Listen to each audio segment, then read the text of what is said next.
And if you've ever had anything to do with Deutsch connectors, well, that's what this kit is for. So let's jump in, take a look at the kit, see what's in there, see what the tools do, and then we're actually going to put them to work and show you the capabilities. So before we jump into everything, if you guys don't know what Deutsch connectors are, well, it's these plastic connectors that have male and female ends on them that allow you to make your own plugs. This particular one is a 6-pin, and once wired allows you to make a weather pack connection.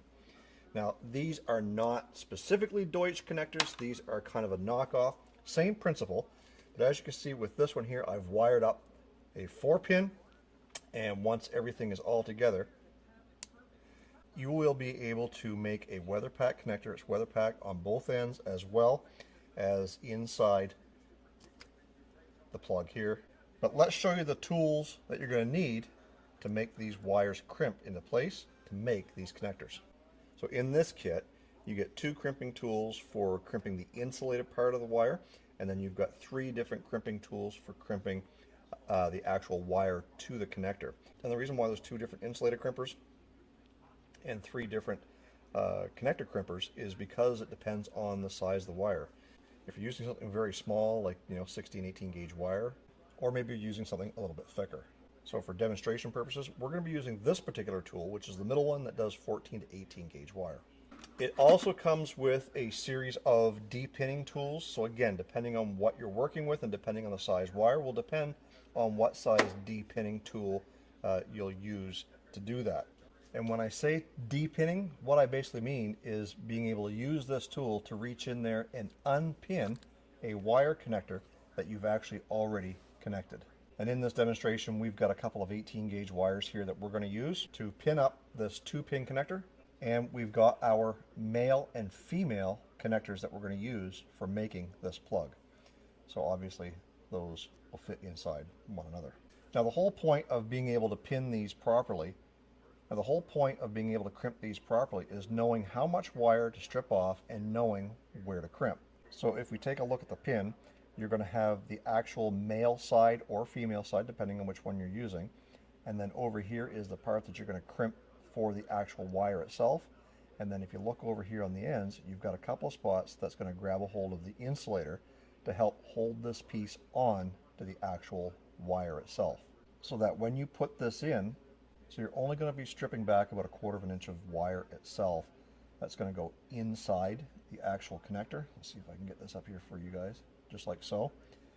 And when we go to put that in the crimping tool, we're going to be crimping right along this section for the non-insulated part, and then we're going to use our other crimpers to crimp the insulator into place over here on this side. So if we take a look at the tool has a gauge over here to determine how much we want those teeth to actually grab a hold of. I'm just going to keep this on about a 2 or 3. And then we're going to insert our wire as far as we can, and then we're going to insert the barrel into the collar right about there, and then we're going to give it a squeeze.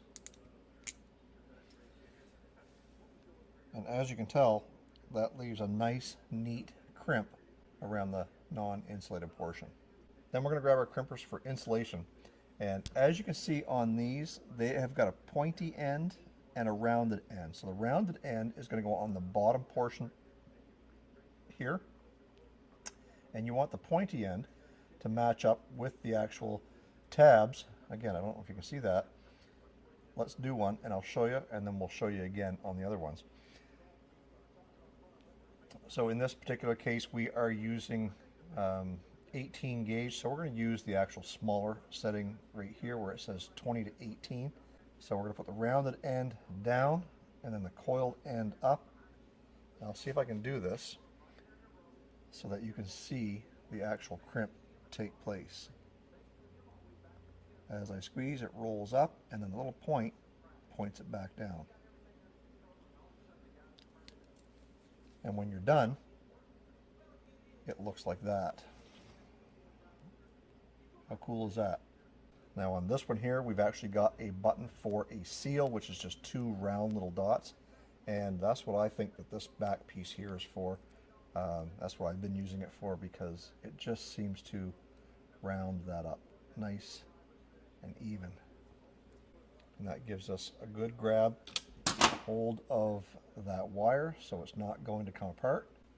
Now I'm going to do the red wire and we'll show you how these connectors go together. Now with these connectors there is two sides. One is going to be for your male connectors and one is going to be for the females. So the open side here is for your male connector. Let me show you how those go in. Now one thing I got to remind you guys here is that this wire that I'm using is actually quite flimsy. So when I go to push it in, it has a little bit too much give. Stiffer wire works better. So all we're going to do is we're going to find the spot that we want to use and we're going to shove that in the whole way through. And once it's in all the way, you should hear it click. And because that wire is too flimsy, it won't push in all the way. So I'm just going to reach in with a pair of pliers here and pull it out. So once you've got those pins, you've got this little green lock that's going to go in there and lock in those tabs. So with that down in there, I'm just going to punch it in until it locks into place. And now your pins are locked. Now on these female connections, they are exactly the same. So let's get a couple of these wired up. And once you get those in, these female ends have a lock as well that basically keeps everything from falling apart on you. That just goes in just like that. We now have ourselves a male and female weather pack connector that's sealed from the inside and from the outside. No thanks to our friends over at iCrimptools.com for sending out this versatile IWIS kit for making those Deutsch connectors so much easier.